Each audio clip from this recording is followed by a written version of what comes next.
کہ ایک کمیٹی بنائی جائے گی جو یہ دیکھے گی کہ کس بزنس مین اور کون سے بیوروکریٹ کا جو معاملہ ہے, جو شکایت ہے, وہ نیب اس کو دیکھے. یعنی آپ نیب کے چیئرمین سے وہ اختیار چھین رہے ہیں اور بظاہر آپ یہ کہہ رہے ہیں کہ ہم یہ اس لیے کریں گے کہ ہم اس ملک میں کاروبار لانا چاہتے ہیں.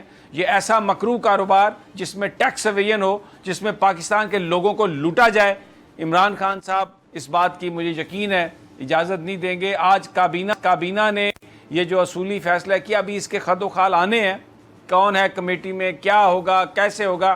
اصولی طور پر آج اس آئی ڈی اے کو انہوں نے کہا ہے کہ یہ بالکل غلط ہے. بھلے کوئی بھی اس کو سپورٹ کر رہا ہے, بھلے کابینہ کر رہی ہے, بھلے عمران خان صاحب کر رہے ہیں, بھلے کوئی ادارہ کر رہا ہے, یہ پاکستان کے لوگوں کو ان ایکسیپٹیبل ہوگا. نیب اپنا کام کر رہا ہے, اس کے چیئرمین کے پاس, ان آفیسرز کے پاس اختیارات ہونے چاہیے کہ یہ جو مگر مچھ جنہوں نے پاکستان کو لوٹا ہے, چاہے وہ سرونگ بیوروکریٹس ہیں, چاہے وہ ریٹائرڈ بیوروکریٹس ہیں, چاہے وہ بزنس مین ہیں, چاہے وہ کوئی بڑے بڑے طاقتور لوگوں سے ان کا تعلق ہے, وہ نیب کے پاس اختیار رہنا چاہیے. اسی طریقے سے آپ اکاؤنٹیبلٹی میں جا سکتے ہیں, صحیح ٹرانسپیرنٹ اکاؤنٹیبلٹی میں. ایک اور چھوٹا سا ذکر کر دیتا ہوں. لوگ یہ سمجھتے ہیں کہ جو نون لیگ کے قائدین جیلوں میں بند ہیں کیونکہ وہ بڑی جی تکالیف میں ہوں گے, وہاں جی اے سی نہیں مل رہا ہے, وہاں جی یہ نہیں مل رہا ہے. اور مریم نواز صاحبہ کا تو ذکر ہوتا ہے جی وہاں پر کھٹمل ہیں, وہاں پر مچھر ہیں. سب جھوٹ ہے, سب جھوٹ.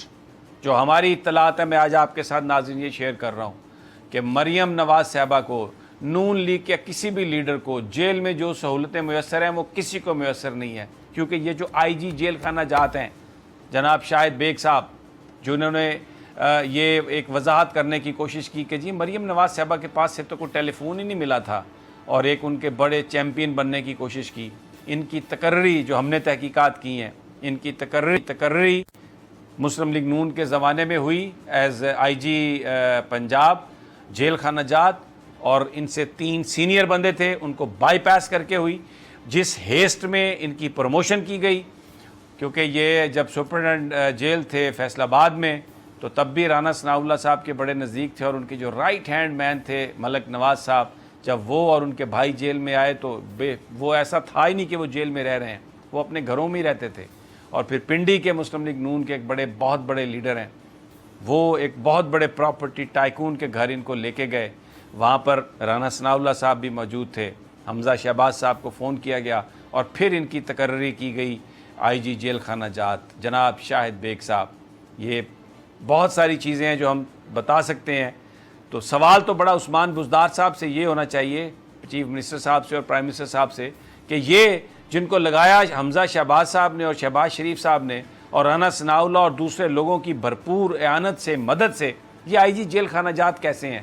اور یہ بھی میں آپ کو بتا دوں کہ ابھی مریم صاحبہ گئی ہیں جیل میں, اور نواز شریف صاحب بھی تھے, تو جناب ان کے جو کیونکہ فیملی ریلیشن شپ تھے تو ان کے گھر کی مستورات نے یہ جا کے کہا مریم صاحبہ سے بھی کہ ہم دل و جان سے آتے ہیں, کسی چیز کی آپ کو ضرورت ہو تو ان سب لوگوں کے پاس ٹیلی فون بھی ہیں, کھانا پینا جو یہ چاہیے انہیں ملتا ہے, کوئی جیل میں پابندی نہیں ہے, کوئی کسی طرح کی ان کو مشکل نہیں ہے. خبریں چھپواتے ہیں اس لیے کہ کہیں حکومت یہ نہ پتہ چل جائے ان کو کہ ہم اتنی آسانی سے رہ رہے ہیں جیل میں تو کہیں ان کو تبدیل نہ کر دے.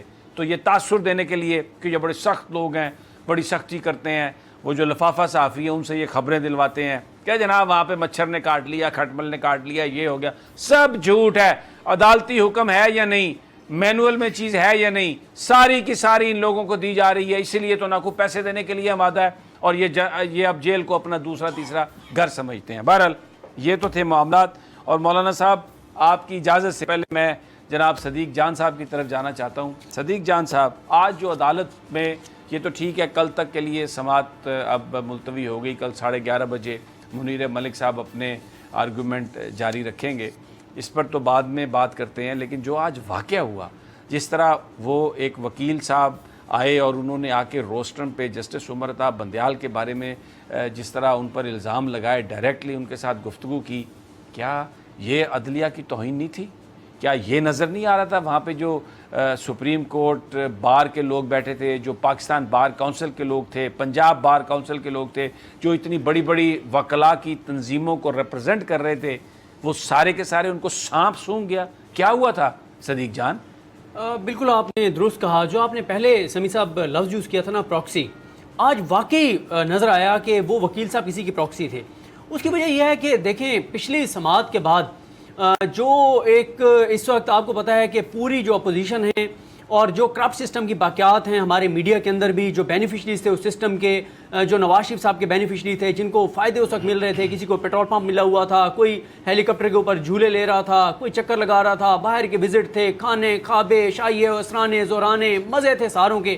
اس وقت دیکھیں ان سب کے جو فوکس ہے نا, ایک تو سب اس وقت ان کے لیڈر اور رہنما اور کیپٹن ہیں مولانا فضل الرحمان اور کیپٹن صفدر صاحب, اور جو 2-3 چیزوں کو انہوں نے جن پہ فوکس کیا ہوا ہے ان میں سے ایک فائز صاحب کا جو کیس ہے اس کو کیا ہوا ہے, اور اس کو ایک وہ حکومت کے خلاف ایک بنا رہے ہیں, پوری مہم بنا رہے ہیں فائز صاحب کے معاملے میں, اور ان کو بہت سپورٹ کر رہے ہیں فائز صاحب کو. اور ظاہر ہے تمام وکلا تنظیمیں بھی اس وقت فائز صاحب کے ساتھ کھڑی ہیں, اور وکلا تنظیموں کو آپ کو پتہ ہے کتنی پچھلی حکومتوں نے ان کے اوپر انویسٹمنٹ کی. آج جب وہ وکیل صاحب آئے, اجمل محمود جو تھے وہ آئے, اور انہوں نے جس طرح سے بدتمیزی کی, سمیع صاحب اگر میں آپ کو یہ کہوں کہ ظاہر ہے ایز اے جرنلسٹ ہمارا یہ کام نہیں ہے, کیونکہ وہاں پہ وکلا بھی موجود تھے, وکلا تنظیمیں موجود تھیں, وہاں پہ عدالتی اہلکار موجود تھے, وہاں پہ پولیس موجود تھی, ورنہ یقین کریں ہمارے لیے وہاں پہ ایک بڑا مشکل ہو رہا تھا کہ یار اب وہاں پہ خاموشی سے اتنی بدتمیزی ہو رہی ہے. اور جیسے آپ نے کہا عمر عطا بندیال صاحب کو جو انہوں نے بڑے پن کا مظاہرہ کیا, جو انہوں نے تحمل کا مظاہرہ کیا, کہ اتنی بدتمیزی کے باوجود وہ انہوں نے اس طرح سے ریئیکٹ نہیں کیا. اگر یہاں پہ فائز صاحب خود ہوتے تو میں اندازہ کر سکتا ہوں کہ کس طرح وہ ریئیکٹ کرتے. اتنی بدتمیزی کی عمر عطا بندیال صاحب کو آ کے, اور اس وکیل نے آ کے یہ کہنا شروع کر دیا کہ تم اٹھو, تم اٹھ کے جاؤ, یہ کرو وہ کرو. وجہ کیا ہے؟ وجہ یہ ہے کہ آپ نے پچھلی سماعت پہ دیکھا کہ عمر عطا بندیال صاحب جس طرح اس بینچ کو ہیڈ کر رہے ہیں, جس طرح اس کیس کو لے کے چل رہے ہیں, کہ وہ پریشرائز نہیں ہو رہے. کیونکہ ایک بڑا وکیل بھی جب کسی بینچ کے سامنے پیش ہوتا ہے تو اکثر ہم دیکھتے ہیں کہ ججز جو ہے نا وہ بڑے وکیل کے سامنے اور طرح سے ریئیکٹ کرتے ہیں, بڑے بیک فٹ پہ رہتے ہیں. لیکن تمام بڑے وکیل فائز عیسیٰ صاحب کی حمایت میں سامنے ہیں, کھڑے ہیں, لیکن عمر عطا بندیال صاحب بڑے تحمل کے ساتھ, مضبوط اعصاب کے ساتھ اس کیس کو لے کے چل رہے ہیں. آج کوشش تھی کہ کسی طرح سے عمر عطا بندیال صاحب کو ان کے اوپر ٹیمپر لوز کریں, ان کے اوپر اٹیک کیا جائے, ان کو. اب دیکھیں جو لگ یہ رہا ہے کہ جو قاضی فائز عیسیٰ صاحب کے جو وکیل ہیں منیر ملک صاحب, زبردست وکیل ہیں, اس میں کوئی شک نہیں, بہت سمجھدار اور بڑے لائق وکلا میں ان کا شمار ہوتا ہے. وہ جو چیز آج بیان کرنے کی کوشش کر رہے تھے کہ وینم ہے وفاقی حکومت میں, ان کے جو پٹیشنز فائل ہوئی, ریویو پٹیشنز فائل ہوئی, اس میں انہوں نے کہا کہ جس طریقے سے وہ سارے چارجز ایم کیو ایم کی پٹیشن میں بھی وہی ہیں, تحریک انصاف کی پٹیشن میں بھی وہی ہیں. تو یہ ایک فیڈرل گورنمنٹ, کیونکہ نسیم فروغ صاحب ایم کیو ایم کے سے تعلق ہے, وہ منسٹر فار لا ہیں, تو ایک تو وہ یہ ثابت کرنے کی کوشش کر رہے تھے کہ یہ ایک بدنیتی تھی جسٹس قاضی فائز عیسیٰ کے حوالے سے گورنمنٹ میں. پی ٹی آئی اور M Q M coalition partner ایک ہی وقت انہوں نے یہ فیصلہ کیا پٹیشنز کا. دوسرا جو ان کے آرگومنٹ کا حصہ تھا, جس میں انہوں نے بہت سارے جو فیصلے پڑھ کے سنائے جسٹس قاضی فائز عیسیٰ کا, جس میں تحریک لبیک کا دھرنا وہ تھا, پھر جو کوئٹہ میں جو بلاسٹ تھا اس کے حوالے سے جو فائنڈنگز تھیں, پھر اس کے علاوہ جو پی ٹی آئی کا دھرنا تھا اس میں بھی وہ حصے انہوں نے پڑھ کے سنائے, جس میں وہ بتانے کی یہ کوشش کر رہے تھے سب سے پہلے کہ کیونکہ جسٹس قاضی فائز عیسیٰ صاحب نے یہ جو کچھ کہا اپنے فیصلوں میں, اس سے جو پاکستان کی ایجنسیز ہیں, آئی ایس آئی, فوج, ان کو بڑی تکلیف پہنچی, اور انہوں نے ریونج لینے کے لیے, انہوں نے بدلہ لینے کے لیے یہ پھر Tehreek Insaf, M Q M government اور ساتھ ملی, اور ایک میڈیٹیشن نظر آ رہی ہے. لیکن ججز کا سوال بار بار یہ تھا کہ یہ جو آپ بات کر رہے ہیں اس میں لنک جو ہے نا وہ نظر نہیں آ رہا. جی بالکل, دیکھیں سمیع صاحب, آپ میرا یہ خیال ہے گو کہ انہوں نے اچھے دلائل دیے, منیر ملک صاحب بہت بڑے وکیل ہیں, بڑے اچھے انہوں نے دلائل دیے, لیکن ان کے دلائل جو آج ہوئے اور جو جواب الجواب جمع کرایا ہے فائز صاحب نے, اس کے بعد دیکھیں اگر وہ آج یہ دلائل دیتے, اور یہ دلائل پہلے بدنیتی کے اوپر وہ جو دلائل دے رہے ہیں, کیونکہ مینٹینیبلٹی کے اوپر بات ہونی ہے کہ یہ قابل سماعت ہے بھی صحیح یا نہیں, سپریم جوڈیشل کونسل کی کارروائی کو چیلنج کیا بھی جا سکتا ہے یا نہیں, 211 جو آرٹیکل ہے اس کو. لیکن مسئلہ یہ ہے سمیع صاحب, اب پوزیشن مختلف اس لیے مجھے لگ رہی ہے کہ فائز صاحب ڈٹ گئے ہیں, انہوں نے دو ٹوک کہہ دیا کہ میں اپنے بیوی اور بچوں کے اثاثے اور جائیدادیں جو ہیں ان کا حساب نہیں دوں گا.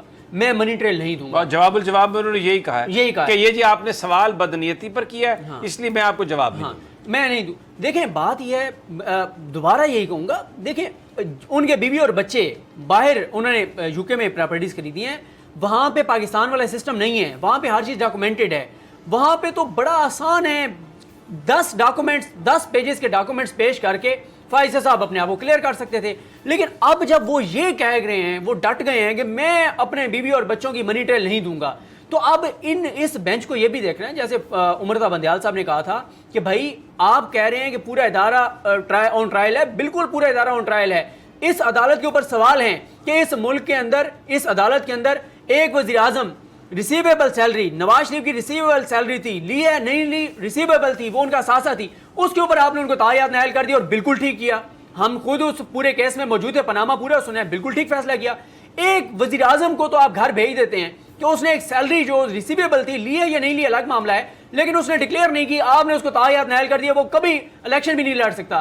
لیکن ایک جج صاحب جو ہیں, ان کے بیوی اور بچوں کے جو اثاثے اور جائیدادیں جو سامنے آئی ہیں, وہ ڈٹ گئے ہیں, وہ کہتے ہیں میں منی ٹریل نہیں دوں گا. تو یہ عدالت کے اوپر بہت بڑا ایک بوجھ ہے, بہت بڑا سوال ہے. پورے پاکستان کی عوام دیکھ رہے ہیں کہ کیا اپنے جج کے لیے بھی اس عدالت کا وہی معیار ہے جو ایک حکمران کے لیے, سیاستدان کے لیے ہوتا ہے. خاص طور پہ جو پراپرٹی خریدی گئی, وہ جب یہ بلوچستان ہائی کورٹ کے جب چیف جسٹس تھے, 3 پراپرٹیز جو ہیں وہ اس زمانے میں خریدی گئیں. تو جب آپ چیف جسٹس ہیں تو آپ کو, اگر آپ نے کوئی پراپرٹی خریدی ہے تو یہ سارا معاملہ ختم ہو سکتا ہے صرف اتنی سی بات پہ کہ جناب یہ اس کے جو یہ ہے, دس از دا ٹریل, اور کیونکہ یہ انڈیپینڈنٹ تھے تو میں ظاہر کروں یا نہ کروں, but this is the trail. تو مجھے لگتا ہے کہ شاید اس سے وہ جو ایک جوڈیشری کے اوپر جو اسٹگما ہے, جو اس وقت جوڈیشری کی جو بیسیکلی جو اضطراب ہے, جس کا عمر عطاب بندیال صاحب نے بار بار ذکر کیا کہ یہ کیس اس لیے اہم ہے کہ پوری سپریم کورٹ ٹرائل پر ہے. جیسا بھی آپ نے کہا, لوگ یہ دیکھنا چاہتے ہیں کہ اگر کسی جج کے اثاثے بڑھتے ہیں اور اس سے منی ٹریل مانگی جاتی ہے, وہ منی ٹریل نہیں دیتا, تو پھر اس کا کیا فیصلہ ہوتا ہے. تو مجھے یہ لگتا ہے کہ جو یہ جو قاضی فائز عیسیٰ صاحب کا جواب الجواب ہے, جس میں انہوں نے بالکل قطعی طور پر جو میرٹ آف دا کیس ہے اس پہ انہوں نے کہا جی میں تو بات ہی نہیں کرنی, اور وہ ٹیکنیکل گراؤنڈز پر جانا چاہ رہے ہیں. اور یہ وہی بات ہے جو جسٹس افتخار چودھری مانگ رہے تھے خلیل الرحمان رمدے سے, اور رمدے صاحب نے تو اس وقت دے بھی دیا کیونکہ ایک عجیب ماحول تھا. اور اس حوالے سے عمر عطاب بندیال نے پہلی ہیئرنگ میں یہ بات کہی تھی کہ یہ کیس اس کے ساتھ نہیں ملتا, اس لیے کہ یہاں پہ نہ کوئی جج سسپینڈ ہے, نہ کوئی جج اریسٹ ہے, نہ کسی جج کو کام کرنے سے روکا گیا. اور تو اس لیے یہ اس کیس کے میرٹس جو ہیں یہ بالکل اس سے ڈیفرنٹ ہیں, اس سے آپ اس کو کمپیریزن نہیں کر سکتے. تو لگتا یہی ہے کہ جس طریقے سے یہ جو آرگیومنٹ بلڈ اپ کرنے کی منیر ملک صاحب کوشش کر رہے ہیں, جو ان کا جواب ہے قاضی فائز عیسیٰ صاحب کا at the end of the day, اس جواب کی وجہ سے جس پہ وہ کہتے ہیں کہ یہ سارا مجھ سے تو پوچھے ہی نہ, کیونکہ اگر آپ مجھ سے پوچھتے ہیں کہ یہ پیسے کہاں سے آئے ہیں تو جناب آپ تو بدنیتی پر پوچھ رہے ہیں, یہ تو بدنیتی پر مبنی ہے, اس لیے میں تو آپ کا جواب بھی نہیں دوں گا. مجھے لگتا ہے یہاں پر معاملہ خراب ہوگا. دیکھیں سمیع صاحب, جو جواب الجواب انہوں نے جمع کروایا ہے اس میں انہوں نے کہا ہے کہ جی 3 نہیں 2 پراپرٹیز اس وقت لیں جب میں چیف جسٹس تھا, ایک 2004 کی ہے, لیکن 2 ہیں جب وہ چیف جسٹس ہے بلوچستان ہائی کورٹ کے. دیکھیں بات یہ ہے سمیع صاحب, ایک اور آج دیکھیں ان کے وکیل صاحب نے اور قاضی فائز صاحب نے جو اعتراض اٹھا دیا ہے کہ اٹارنی جنرل آف پاکستان کیسے سپریم جوڈیشل کونسل کے بہاف پہ جواب جمع کرا سکتے ہیں. آپ اس دن پچھلی سماعت پہ بھی آپ موجود تھے, اس وقت کیا جب یہ پوائنٹ اٹھایا تھا منیر ملک صاحب نے, اس وقت عمر عطاب بندیال صاحب نے کیا کہا تھا, انہوں نے کہا یار وہ پوائنٹس مت لو جو سول کورٹ میں ٹیکنیکل پوائنٹس لیے جاتے ہیں, انہوں نے کہا پرنسپلز کے اوپر اپنا کیس لڑیں. تو جیسے بات یہ ہے قاضی فائز صاحب, میں دوبارہ یہ کہوں گا, پچھلی بار بھی آپ کے پروگرام میں نے یہی کہا تھا کہ قاضی فائز صاحب وہ جج ہیں جو سب سے زیادہ اپنے ریمارکس میں پاکستان سے محبت کی بات کرتے ہیں, اسلام کی بات کرتے ہیں, قرآن مجید کی بات کرتے ہیں, حدیث کے حوالے دیتے ہیں, قرآن آیات کے حوالے دیتے ہیں. ان کو تو زیادہ ان کے اوپر ذمہ داری ہے کہ وہ, بلکہ سپریم کورٹ میں جب ریفرنس آیا تھا وہ سپریم جوڈیشل کونسل کو خود جا کے کہتے ہیں کہ بھائی یہ ریفرنس آیا ہے, یہ شکایت آئی ہے, آپ نے یہ اس کو کویش نہیں کرنا, اس کو فارغ نہیں کرنا, کیونکہ میرے اوپر سوال اٹھ گیا ہے اور میرا دامن کیونکہ صاف ہے تو میں جواب دوں گا. گو کہ وہ یہ کہتے ہیں کہ میں پابند نہیں ہوں, جو ان کا پوائنٹ ہے کہ میں پابند نہیں ہوں, لیکن پھر بھی میں جواب دوں گا کیونکہ اب میرے اوپر سوال اٹھا ہے, تو ان کو بالکل جواب دینا چاہیے. ٹھیک ہو گیا جی. اب ہم اس کیس پر بھی آگے بات کریں گے, اور بھی سچویشن ہے لیگل ایشو, یہ جو نیب والا ہے اس پہ بھی بات, کیونکہ جناب شہزاد ملک صاحب اسپیشل ایبٹ آباد سے آئے ہیں, ہمارے ساتھ بیٹھے ہوئے ہیں, ملک صاحب آپ کا دکھڑا یہ ہے کہ کیونکہ آپ نے مولانا فضل الرحمان کی آپ کے گروپ نے جب ان کو ڈیفینڈ کرنا چھوڑا تو آپ اور آپ کے ساتھیوں کو انہوں نے آپ کا بالکل ناطقہ بند کر دیا اور بہت سارے لوگوں کو نکال دیا جہاں جہاں وہ مساجد میں تھے. بتائیے کیا آپ بنیادی طور پر مولانا فضل الرحمان نے کیا آپ کے ساتھ کیا ہے؟ آپ کیوں ان کو اب آپ نے ڈیفینڈ کرنا بند کر دیا ہے؟ کیونکہ وہ تو کہتے ہیں کہ میں دین کی آواز ہوں, میں علماء کو ریپرزینٹ کرتا ہوں, اور نہ جانے کون کون سے وہ اب کہہ رہے ہیں کہ جن چیزوں کی حفاظت کے لیے میں اسلام آباد آ رہا ہوں. نحمدہ ونصلی علی رسولہ الکریم اما بعد اعوذ باللہ من الشیطان الرجیم بسم اللہ الرحمن الرحیم ایاک نعبد و ایاک نستعین اللہم صلی علی محمد النبی الامی وعلی آلہ واصحابہ وسلم. تو ادھر ادھر کی نہ بات کر یہ بتا کہ قافلہ کیسے لٹا, مجھے راہزنوں سے گلا نہیں تیری راہبری کا سوال ہے. سمیع ابراہیم صاحب, صدیق جان صاحب, بہت شکریہ. میں آپ کو اپریشیٹ کیے بغیر آگے نہیں بڑھ سکتا. میرا ایک اپنا تصور, ایک وجدان ہے کہ میدان محشر ہوگا اور پیارے محبوب صلی اللہ علیہ وسلم جلال میں ہوں گے. آپ جلال میں بھی آتے تھے. ہمارے ہاں تو ایک ہی رویے کو اس سوچ کو پروموٹ کیا جاتا ہے کہ آپ نے نرمی دکھائی. آپ کبھی جلال میں آتے تھے, آپ کے چہرے کا رنگ سرخ ہو جایا کرتا تھا اور آپ کا ہاتھ فضا میں بلند ہو جایا کرتا تھا. تو آپ علیہ السلام کا ہاتھ ہوگا اور میرے ملک کے تمام سیاستدانوں کا آج تک ایم پی اے, ایم این اے, صدر, وزیر اعظم, جتنے بھی لوگ منتخب ہوئے ان سب کا گریبان ہوگا. اور ان کے ساتھ ان لوگوں کا گریبان زیادہ ہوگا, ان پر اللہ کے نبی زیادہ غصہ ہوں گے کہ جنہوں نے میرے کرتے پر, میری داڑھی پر, میری پگڑی پر, میرے مدرسے پر, میری مسجد پر سیاست کی اور اس سیاست سے انجوائمنٹ کی انہوں نے. لیکن میرے لیے, میں 17 سال سے اس فیلڈ میں ہوں, چونکہ میری بات معتبر ہوگی, میں ہوائی فائرنگ نہیں کروں گا, چونکہ 21ویں صدی میں ہوائی فائرنگ سے سمیع ابراہیم صاحب بات نہیں بنے گی. عالم دین کے پاس ایسی بات ہونی چاہیے, اتنی مضبوط دلیل کہ پہاڑ بھی اس سے ٹکرا کر چور چور ہو جائیں. تو میں 17 سال سے اس فیلڈ میں ہوں. میں رب کعبہ کی قسم اٹھا کے کہتا ہوں, جنہوں نے میری پگڑی, میری داڑھی, میرا کرتا, میرا مدرسہ اور میرا جبہ اور میری آستین پر سیاست کی, انفرادی طور پر انہوں نے میرے لیے ایک ٹکے کا کام نہیں کیا. اس وقت میرے کولیگز, میرے دوست, میرے ساتھی اس طرح رول رہے ہیں, تڑپ رہے ہیں, مچل رہے ہیں, سسک رہے ہیں, بلک رہے ہیں. میرا نبی پوچھے گا کہ بتاؤ یہ میرے جو جانشین تھے, یہ جو میرے ورثاء تھے, ان کو آپ نے جو استعمال کیا اپنے مفاد کے لیے, آپ کا کوئی ذاتی مفاد تھا, ان کو ان ٹچ کیا, ان کو بنگالی سمجھا, ان کو انڈین سمجھا, کیا سمجھا کہ 21ویں صدی میں خوبصورت تنخواہوں سے یہ محروم, خوبصورت گھروں سے یہ محروم, خوبصورت مراز سے یہ محروم, خوبصورت عہدوں سے یہ محروم, اور انہیں محروم کیوں رکھا؟ تم نے سوچی سمجھی سازش کے ذریعے. اور وہ سازش کیا تھی؟ اس سازش کا تمہیں فائدہ کیا ہوا کہ انہیں ہم لاشعور رکھیں گے, ٹرک کی بتی کے پیچھے لگائیں گے, یہ ہماری تسبیح مارتے رہیں گے مفت میں, فضول میں, اور ہم اپنے مفادات کو پورا کرتے رہیں گے اور اپنے خاندانوں کو نوازتے رہیں گے. تو میں آپ کا شکریہ ادا کرتا ہوں. میدان محشر میں ایگریمنٹ کرتا ہوں, میں جدھر بھی جاؤں, لیکن میں کہوں گا واحد, ہاں صحافیوں سے, سلیم صافی صاحب آپ سے, جاوید چودھری صاحب آپ سے, کامران خان صاحب آپ سے, جتنے بھی میرے ملک کے صحافی ہیں, آپ کے سامنے میں فریاد کرتا ہوں ہاتھ جوڑ کے, آپ سے میرا گلہ ہے. سیاستدانوں سے میں کیا گلہ کروں؟ ان کے تو اپنے مفادات ہیں, انجوائمنٹ ہے, اپنی نسلیں, اپنا خاندان, اپنے لیے جھنڈا, عوام کے لیے ڈنڈا, اور اپنے لیے بنگلہ, عوام کے لیے جنگلہ, یہ ان کا منشور ہے. یہ کنفرم بات ہے. بکری کی بھی اگر زبان ہوتی نا, اس سے پوچھتے, وہ بھی یہی کہتی کہ 70 سال سے میرے ملک کے ساتھ یہی ہو رہا ہے. تو لیکن آپ سے میرا گلے, آپ دانشور ہیں, آپ کالم نگار ہیں, آپ اینکر ہیں, آپ آنر ہیں, لیکن آپ نے بھی ہمارے درد کو ہائی لائٹ نہیں کیا. کتنا حق بنتا ہے, ہم جب آپ پیدا ہوتے ہیں اذان آپ کے کان میں, مسجد جاتے ہیں نماز ہم آپ کو پڑھاتے ہیں, جب آپ دنیا سے رخصت ہوتے ہیں جنازہ ہم پڑھاتے ہیں, جب آپ کو نکاح کی ضرورت پڑتی ہے ہم نکاح پڑھاتے ہیں, لیگلی طور پر آپ کی اولاد دنیا میں آتی ہے, تو آپ نے بھی ہمیں انٹچ, آپ نے بھی ہمیں چھوت سمجھا, آپ نے بھی ہمیں بنگالی سمجھا. علماء کو آپ بلاتے رہے, لیکن آپ نے یہ سوال کبھی نہیں کیا. آپ نے یہ کہا کہ عمران خان کے بارے میں کیا کہہ رہے ہیں, نواز شریف صاحب کے بارے میں کیا کہہ رہے ہیں, فضل الرحمان صاحب, آپ نے یہ نہیں پوچھا کہ بھائی آپ کا کیا درد ہے. اور ہمارا درد سمیع ابراہیم صاحب, جس کی وجہ سے آج ملک پاکستان میں شدت پسندی اپنی عروج کو چھو رہی ہے, تیری مسجد, میری مسجد, یہ کافر, یہ مسلمان, اس کے پیچھے جو بنیادی وجہ ہے وہ آپ قصوروار ہیں. کہ ایک تو وہ جو نصاب ہمیں دیا گیا ہے نا سمیع ابراہیم صاحب, وہ نصاب. اچھا, یہ آپ بڑی امپورٹنٹ بات کر رہے ہیں, بس اب وقفہ لینا ہے, میں جب واپس آتا ہوں تو یہ آپ بڑی امپورٹنٹ بات کر رہے ہیں کہ جو انڈیویجولز ہیں جو اس طبقے سے تعلق رکھتے ہیں, ان کی فلاح و بہبود کا ذمہ کس نے اٹھانا تھا, کس نے کرنا تھا. ان کے نام پر پولیٹکس تو کی. ابھی بھی مولانا آ رہے ہیں, پتہ نہیں کہہ رہے ہیں کہ میں سینکڑوں, ہزاروں, لاکھوں عالم دین لے کے آؤں گا اور اسٹوڈنٹس لے کے آؤں گا، لیکن انڈیویجولی وہ کیا کر پاتے ہیں جب کسی مدرسے سے نکلتے ہیں، ان کو کیا ان کا کیریئر ہے. بڑی امپورٹنٹ بات کی ہے شہزاد ملک صاحب نے. چھوٹا سا وقفہ اور گفتگو یہیں سے شروع کریں گے.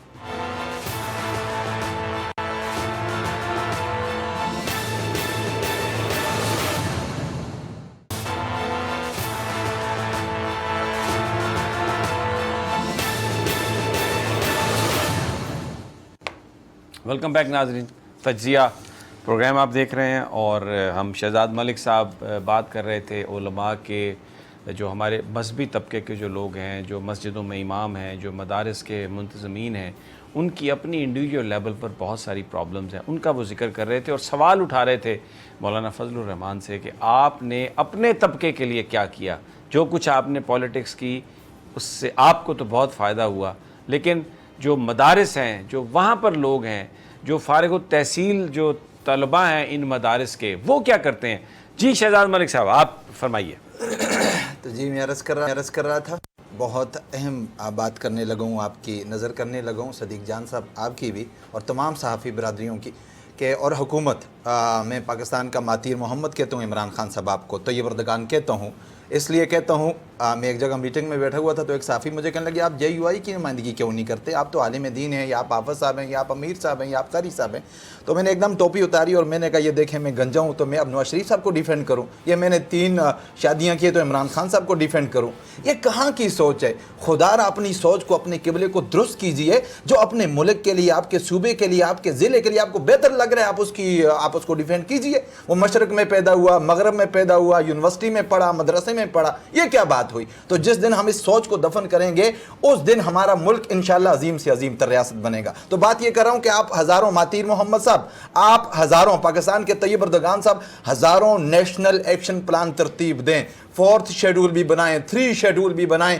رب کعبہ کی قسم اٹھا کے کہتا ہوں کہ اس وقت تک شدت پسندی ختم نہیں ہو سکتی جب تک آپ ہمیں بھی مافیا سے آزاد نہیں کریں گے. جس طرح آپ نے ہر مافیا پر ہاتھ ڈالا ہے اور مافیا جو پھپر گیا ہے وہ جی 1 سال میں یہ نہ ہوا تو وہ نہ ہوا، اسی طرح اس مافیا پر بھی آپ کو ہاتھ ڈالنا ہوگا. اور اس کے لیے آپ نے کرنا کیا ہوگا؟ ہمارے جو مسائل ہیں، ہم جب نصاب پڑھتے ہیں نا جی، وہ نصاب میری قبر کے لیے، میرے پل صراط کے لیے، میرے میدان محشر کے لیے کافی ہے سمیع ابراہیم صاحب، لیکن وہ جو نصاب ہوتا ہے وہ میری دنیا بنانے کے لیے بہتر نہیں ہے. جب میں اپنی فیلڈ میں آتا ہوں، 100 بچے جب دورہ حدیث کرتے ہیں تو 2 جو بیک گراؤنڈ ان کا مضبوط ہوتا ہے وہ اپنے مدرسے بنا لیتے ہیں، اپنا کاروبار سنبھال لیتے ہیں. جو پیچھے 4 ہوتے ہیں وہ کسی مسجد میں امامت خطابت کرتے ہیں. جو پیچھے ہوتے ہیں ان کی خواہش نہیں ہے، کیا ہمارے سینے میں دل نہیں ہے؟ ہمارے جذبات نہیں ہے اچھی گاڑی استعمال کریں، ہمارے جذبات نہیں ہے کہ لیگلی طور پہ اچھے گھروں میں رہیں، ہماری جذبات نہیں ہے کہ لیگلی طور پہ ہم بڑی بڑی تنخواہیں لیں، کیونکہ ہمارے بھی جذبات ہیں، ہمارے بھی بچے ہیں، ہمارے سینے میں بھی ایک دل ہے. لیکن پھر وہ جو بچے پیچھے رہ جاتے ہیں وہ کہتے ہیں اب ہم کیا کریں اچھی زندگی گزارنے کے لیے، وہ پھر مناظر اسلام بنتے ہیں، وہ پھر مناظرہ کرتے ہیں، یہ کافر ہے، یہ مسلمان ہے، یہ جنتی ہے، یہ جہنمی ہے. میں جنتی ہوں، باقی سارے جہنمی ہیں. میں دین کی محنت کر رہا ہوں، باقی سارے ایویں فضول جگ مار رہے ہیں. تو اس وجہ سے پھر شدت پسندی اپنی عروج کو. تو آپ کیا کریں؟ اب میں بڑے ادب اور احترام سے ایک بڑی ریکویسٹ کرنے جا رہا ہوں اپنے وفاق المدارس سے کہ یہ جو ہمارا وفاق المدارس ہے نا جی، اس کو آپ مہربانی کر کے تھوڑی دیر کے لیے آپ چھٹی دے دیں. میں تجویز دے رہا ہوں حکومت کو، میٹنگ کر رہے ہیں، یہ کر رہے ہیں، اب ان کو اس میں لا رہے ہیں اس میں لا رہے ہیں، کچھ نہ کریں. آپ وفاق المدارس سے ہاتھ جوڑ کے کہیں کہ آپ نے بڑے عرصے جو ہے وہ سربراہی کے مزے لوٹ لیے، انجوائے آپ نے کر لیا، بہت شکریہ آپ کا. اب ہمارے ایک مدرسہ ہے جامعۃ الرشید، وہاں سے جب عالم دین پیدا ہوتا ہے نا جی، وہ گلی میں نکلتا ہے تو مناظر اسلام نہیں بنتا، تیری مسجد میری مسجد نہیں کرتا. ڈاکٹر عدنان کا خیال صاحب جامعۃ الرشید سے فارغ ہوئے، اور بھی بہت سارے علماء ہیں، وہ آپ کو ممبر پر امت کو لڑاتے ہوئے نظر نہیں آئیں گے، تیری مسجد میری مسجد، کافر مسلمان. طارق جمیل صاحب ہیں، جب آپ جامعۃ الرشید کے حوالے ہولڈ کریں گے 2 سال کے لیے تجرباتی طور پر، اور آپ کہیں جی ہمیں رزلٹ دیں، رب کعبہ کی قسم جب وہ علماء عدنان کا خیل کی طرح، مولانا طارق جمیل صاحب کی طرح، سمیع ابراہیم صاحب جب میدان میں آئیں گے، مارکیٹ میں آئیں گے، عہدوں پر آئیں گے، تو بتائیے پھر فرقہ واریت ہوگی، پھر شدت پسندی ہوگی، پھر تیری میری مسجد کی کہانی فنش ہو جائے گی. بنیادی طور پر یہ ایشو ہے، ہمارے اس سلسلے کو چینج کیا جائے. وہ قرآن کا حرف تو نہیں ہے نا جی، میں خود کہہ رہا ہوں. اب پتہ نہیں مجھ پر یہودیت کے فتوے لگیں گے، پتہ نہیں ہندو کہیں گے، کیا کہیں گے. میں بڑے ہاتھ جوڑ کے کہتا ہوں میں نہ ہندو ہوں، نہ میں سکھ ہوں، نہ میں یہودی ہوں. اشہد اللہ الہ الا اللہ واشہد ان محمد عبدہ ورسولہ. ایک اور بات کہ جو آپ کی سوچ سے اختلاف رکھے آپ اسے یہودی بنائیں گے. ہم اپنی ماؤں کے پیٹوں سے آزاد پیدا ہوئے اور ہر شخص اپنی آزاد سوچ رکھتا ہے. سمیع ابراہیم صاحب تو ہم اگر آزاد سوچ کا اظہار کر رہے ہیں، اپنی رائے کا اظہار کریں، تو مہربانی کر کے آپ ہم سے اختلاف آپ کیجئے۔ مجھے بتا رہے تھے کہ جب آپ نے ڈیفینڈ کرنا بند کیا فضل الرحمان صاحب کو تو بہت ساری جگہوں پہ آپ کے جو ساتھی تھے ان کو مدارس سے نکال دیا گیا۔ بہت شکریہ سمیع ابراہیم صاحب، آپ نے ابھی نیب کے بارے میں ایک بات کی، اور میں اس بات کو وہاں جوڑ رہا ہوں کہ عمران خان صاحب ہاتھ جوڑ کے، یہ سمیع ابراہیم صاحب نے بھی ریکویسٹ کی ہے، صدیق جان صاحب نے بھی ریکویسٹ کی، اور پاکستان کا ہر محب وطن، ضمیر فروش نہیں، مکا کرنے والا نہیں، مفاہمت والا نہیں، زرداریوں اور شریفیہ بادشاہت کا کوئی دلدادہ نہیں، ہم محب وطن لوگوں کی بات کر رہے ہیں، یہ سب آپ سے ریکویسٹ کریں گے کہ آپ کو ہم نے جو منتخب کروایا ہے، آپ کو جو سلیکٹ کیا ہے، آپ کو جو ووٹ دیا، آپ کے لیے جو سٹرگل کی ہے، مجھے 12 مرتبہ پرائیویٹ سیکٹر سے جاب سے نکالا گیا۔ پوچھئے میرا جرم کیا ہے؟ میری کمیٹی کے صدر میرے پاس آتے ہیں، بڑی جامع مسجد ہے، وی آئی پی میرے پاس گھر ہے، میری سیلری بھی اچھی ہے، مجھے کہہ رہے ہیں ملک صاحب ہم آپ ساتھ نہیں چل سکتے۔ میں نے کہا کیوں جی، مجھ سے کوئی ایسا جرم ہو گیا جس کے بعد میں مسلح پر یا ممبر پر بیٹھنے کے قابل نہیں رہا؟ تو مجھے وہ فرمانے لگے کہ لوگوں نے آپ کے پیچھے نماز پڑھنا چھوڑ دیے۔ میں نے کہا جی کیوں؟ کہا جی آپ پی ٹی آئی کو ڈیفینڈ کرتے ہیں، آپ عالم دین ہو کر عمران خان صاحب کو ڈیفینڈ کر رہے ہیں، اور ہمارے بڑوں نے ہمیں کہا ہے۔ تو بتائیے دکھ نہیں ہوگا آپ کو؟ دکھ نہیں ہوگا کسی بھی محب وطن پاکستانی کو؟ دکھ نہیں ہوگا کہ بھائی میں ماں کے پیٹ سے جب آزاد پیدا ہوں تو میں کیوں تمہیں ڈیفینڈ کروں، جھوٹ بولوں کہ تم نے میرے لیے انفرادی طور پر رب کعبہ کی قسم کچھ کیا ہوتا؟ میں ایک دن بازار میں جا رہا ہوں، سمیع ابراہیم صاحب جو ہمارا نکاح پڑھاتے ہیں، جو ہمارا جنازہ، سرخ رومال اور خوبصورت لباس پہنا ہوئے، نورانی چہرہ، چونکہ میں تحفظ علماء یوتھ ونگ کا صدر ہوں، لوگ جانتے ہیں، تو میں ان کے پاس جب پہنچا رو رہے ہیں، عید کا دن ہے، عید سے ایک دن پہلے۔ میں نے کہا قاری صاحب آپ کیا کر رہے ہیں؟ کہا جی میں عالم دین ہوں، جامعہ اشرفیہ سے میں نے دورہ کیا ہے۔ اور میں نے کہا آپ رو کیوں رہے ہیں؟ کہا جی عید آئی ہے، میرے 3 بچے، ایک کے لیے کپڑے لے رہا ہوں تو دوسروں کے لیے کیسے لوں گا؟ 2 کے لیے تو تیسرے کے لیے میرے پاس پیسے نہیں ہیں۔ کون ہے محمد رسول اللہ کے جانشین ہیں؟ یہ کون ہے جو آپ کی سارا دن 100 دفعہ تسبیح مارتے ہیں، آپ کا نام لیتے ہیں؟ تو پھر آپ نے ان کے لیے انفرادی طور پہ کچھ کیا ہوتا تو وہ کپڑوں کے لیے رو رہا ہوتا جی؟ آپ نے کبھی ان کی تنخواہ کی بات کی؟ آپ نے کبھی ان کی مراد کی بات کی؟ ان کے گھروں کو جا کر دیکھیے، میں ایک جگہ بیان کرنے گیا، اتنی 3 منزلہ بلڈنگ مسجد بنائی ہوئی انہوں نے، اور مولوی صاحب کا گھر دیکھا جیسے وہ جانوروں کا ایک باڑا ہوتا ہے، اور میں نے وہاں بیان نہیں کیا۔ تو یہ دین کی خدمت آپ نے کبھی اپنے لیے آپ آواز اٹھا رہے ہیں؟ سمیع صاحب آپ کی اجازت سے شہزاد صاحب یہ بتائیں کہ مولانا فضل الرحمان کے بارے میں ان کو کہا جاتا ہے قائد ملت اسلامی جو ان کے لوگ ہیں، آپ بتا دیں کہ مولانا فضل الرحمان صاحب کو 30 سال تو اسمبلیوں میں آئے ہوئے ہو گئے، 30 سال میں کوئی 3 خدمات آپ کو جو اسلام کے لیے ان کی خدمات ہوں، چلو آپ نے یہ تو کہہ دیا کہ جو آپ ہیں جو لوگ خدمت کر رہے ہیں دین کی، آپ کے لیے انہوں نے کچھ نہیں کیا، کوئی 3 انہوں نے اسلام کے لیے ان کی خدمات جو آپ کی نظر میں ہوں 30 سالوں میں؟ ہمارے بہت سارے دوست ہیں، اب میں پھر ہاتھ جوڑ کے ڈر رہا ہوں مجھے کہیں یہودی ایجنٹ نہ بنا دیا جائے، ISI کا کوئی فوج نے تیار کیا۔ یہ تو سمیع ابراہیم صاحب اللہ کو حاضر ناظر کر کے کہہ سکتے ہیں کہ ان کے اور میرے درمیان تیسرا ہمارے درمیان کوئی ہے جی؟ آپ کو کسی نے پریشرائز کیا کہ آپ شہزاد ملک صاحب کو بلکہ آج میں جب آئے آج تو میں ان سے یہ کہہ رہا تھا کہ یار یہ باتیں آپ کر رہے ہیں، ابھی وہ مولانا فضل الرحمان جلسہ لے کے آ رہے ہیں، وہ کہیں گے شاید ان کے خلاف کوئی کیمپین، حالانکہ شہزاد صاحب میرے ساتھ پچھلے 2 ماہ سے یہ رابطے میں یا ٹیلی فون کرتے تھے، آنا ہے کب آنا ہے، کبھی میں ادھر نہیں ہوتا تھا، لیکن بہرحال ہم ڈرتے نہیں ہیں، اس لیے کہ اللہ تعالیٰ پر یقین ہے، اور جو بات ہے بس سچی بات اپنی طرف سے کرتے ہیں، غلطی ہو سکتی ہے، بدنیتی یا بددیانتی سے نہیں کرتے۔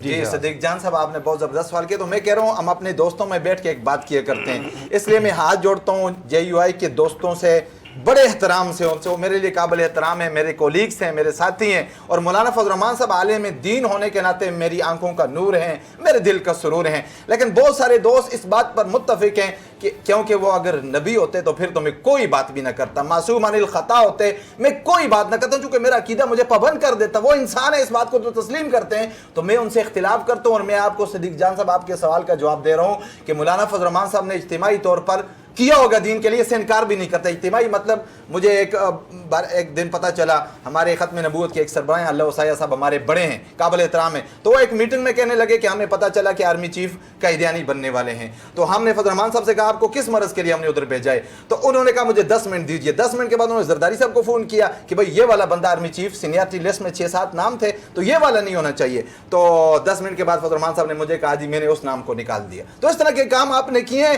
لیکن اس کے علاوہ ہمارا موقف کیا ہے صدیق جان صاحب؟ بڑے پاورفل ہیں مولانا فضل الرحمان کے، اس ملک میں وہ آرمی کے سربراہ کا تقرر کرتے اور کراتے ہیں، بہت ساری چیزیں جو لوگ، یہ بڑا اہم ادارہ ہے پاکستان فوج کا، اور جو پاکستان کا آئین اور قانون ہے اس میں جو چیزیں درج ہیں اس کو سامنے رکھ کے یہ فیصلے کیے جاتے ہیں، اور اس بات کا وہ اتنا اسٹرانگ انسٹیٹیوشن ہے کہ اس بات کا تصور بھی نہیں کیا جا سکتا کہ اس ادارے سے کوئی کہے گا کہ آپ اس کو ریکمینڈ کریں، آپ اس کو نہ ریکمینڈ کریں، کیونکہ جو پوری کی پوری فوج ہے ہماری، آج اگر پاکستان قائم ہے اور ہم لوگ دنیا کا مقابلہ کر رہے ہیں، اتنی سختی کے باوجود پاکستان کے لوگ محفوظ ہیں، تو اس میں ہماری فوج کے جو سربراہان ہیں ان کا ایسا زبردست کردار ہے، اور وہ اتنے پکے مضبوط کردار کے لوگ ہیں کہ جھکنے والے نہیں ہیں بالکل.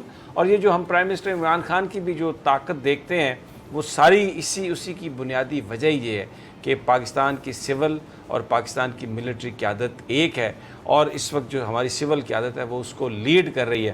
تو یہ سیاستدان اس طرح کی باتیں کرتے ہیں، مولانا صاحب نے بھی کیا ہوگا کہ یہ ہو گیا، اور پھر اتنی زیادہ افواہ سازی کی جاتی ہے. اس کو 5th جنریشن وارفیئر کہتے ہیں، جس میں لوگوں کو اپنے ہی اداروں کے لوگوں کے خلاف کرنے کی بات کی جاتی ہے، ان کے بارے میں جھوٹا پروپیگنڈا اس طرح سے کیا جاتا ہے کہ لوگوں کا اعتماد ٹوٹ جائے. لیکن پاکستان کے 22 کروڑ لوگ جو ہیں، جس طرح سے وہ اپنی مسلح افواج پر یقین رکھتے ہیں، جس طریقے سے جو ہمارے جوان جو ہمیں بچانے کے لیے قربانیاں دے رہے ہیں، ان کے پیچھے کھڑے ہیں، تو یہ اس طرح کی چیزیں تو خیر ہو ہی نہیں سکتی. لیکن سوال بڑا آپ سے جو صدیق جان صاحب نے کیا تھا، بات یہ ہے کہ آپ نے جو یہ بات کہی ہے یہ بہت اہم ہے کہ جو مدارس سے جو لوگ نکلتے ہیں وہ کیا کریں. تو اس میں میں ایک بات آپ سے کرنا چاہتا ہوں کہ اب وفاقی حکومت 1 لاکھ سے زائد ٹیچرز کو ہائر کر رہی ہے، اور جو نصاب ہے جس کا آپ نے بڑا رائٹلی پوائنٹ آؤٹ کیا کہ جو مدارس میں جو نصاب ہے اس میں جو ہیٹ سپیچ ہے، جو فرقہ واریت کو پروموٹ کرتی ہے، جس میں جیسے آپ نے فرمایا کہ میں سنی، تو شیعہ، میں کافر، تو مسلمان اور بس میں ہی مسلمان، باقی سب کافر، وہ سارے کا سارا نصاب اس میں سے نکال دیا گیا ہے یا نکالا جا رہا ہے. اور وہاں پر فزکس، میتھ، سائنس سبجیکٹس پڑھائے جائیں گے. وہاں پر بورڈ جو ہے وہ ایگزام لے گا، اور جو ریلیونٹ بورڈ ہوگا، اور پھر اس کے ساتھ ساتھ جو مدارس ہیں ان کے اکاؤنٹس بنائے جا رہے ہیں بینکس میں، جہاں جو ساری ٹرانزیکشن ہے منی کی، وہ ساری کی ساری اس کا ریکارڈ ہوگا، اور پتہ چلے گا کہ کہاں سے پیسے آئے، کہاں سے گئے. You pointed out very rightly. لیکن ان سب چیزوں پر جو آپ نے کہا وہ کام اب شروع ہو چکا ہے، اور بڑا رائٹلی آپ نے پوائنٹ آؤٹ کیا. بہرحال آپ ہمارے ساتھ ہی رہیے، بڑی آپ نے اچھی بات کہی. صدیق جان، وقت کم ہے، جانے سے پہلے ایک کمنٹ چاہتا ہوں. یہ نیب کے جو اختیارات لینے کی کوشش کر رہی ہے پاکستان کی کابینہ کمیٹی، بزنس مین اور بیوروکریٹس کے معاملات کو دیکھنے کے لیے، اور وہ اگر اپروو کرے گی تو پھر نیب مقدمے بنائے گی اور تحقیقات کرے گی اور ریفرنس دے گی، یہ سب کیا ہے یار؟ دیکھیں سمیع صاحب، اگر تو کہیں پہ ابیوز کر رہی ہے نیب اپنی پاورز تو اس کو تو ضرور دیکھنا چاہیے. لیکن یہ جو بزنس مین ہیں بڑے بڑے جو بلیک میل کر رہے ہیں اس وقت حکومت کو، انہوں نے سارا پیسہ باہر پار کر لیا. آپ نے دیکھا اسٹاک ایکسچینج کو کتنا نیچے لے آئے، بلیک میل کیا. پھر جب یہ ان کو کہا گیا کہ ٹھیک ہے آپ کے کیسز اب نیب میں نہیں جائیں گے، آپ ایف بی آر اور دیگر فورمز پہ جائیں گے، پھر انہوں نے انویسٹمنٹ واپس لانا شروع کر دی. تو بلیک میلنگ میں حکومت آئی ہے. بڑے بڑے بزنس مین ہیں جن کو نواز شریف صاحب نے، آصف علی زرداری نے بہت بڑے بڑے فائدے دیے، اور ان لوگوں نے ان کے ساتھ مل کے کرپشن کی، لوٹ مار کی. اب اگر ان لوگوں کو این آر او دے دیا گیا، ڈیل دے دی گئی تو یہ پاکستان کے لیے، اور یہ میں یہ بڑی میری سوچ ہے، میں یہ سمجھتا ہوں کہ پاکستان کے لوگ اس کو ٹالریٹ نہیں کریں گے. اور at the end of the day یہ کمیٹی جو بھی بن رہی ہے، جیسے بہت سارے عرصے سے ہم سن رہے ہیں کہ ڈرافٹ لا بن رہا ہے اور تبدیل ہو رہے ہیں قانون Imran Khan, at the end of the day اگر اس میں تھوڑا سا بھی شبہ ہوا کہ اس میں اختیارات میں کمی ہو رہی ہے تو مجھے یہ امید ہے کہ وہ اس کی اپروول نہیں دیں گے. شہزاد ملک صاحب، صدیق جان صاحب اور ناظرین، اجازت دیجیے، کل پھر انشاءاللہ آپ سے ملاقات ہوگی تجزیہ میں. اللہ نگہبان.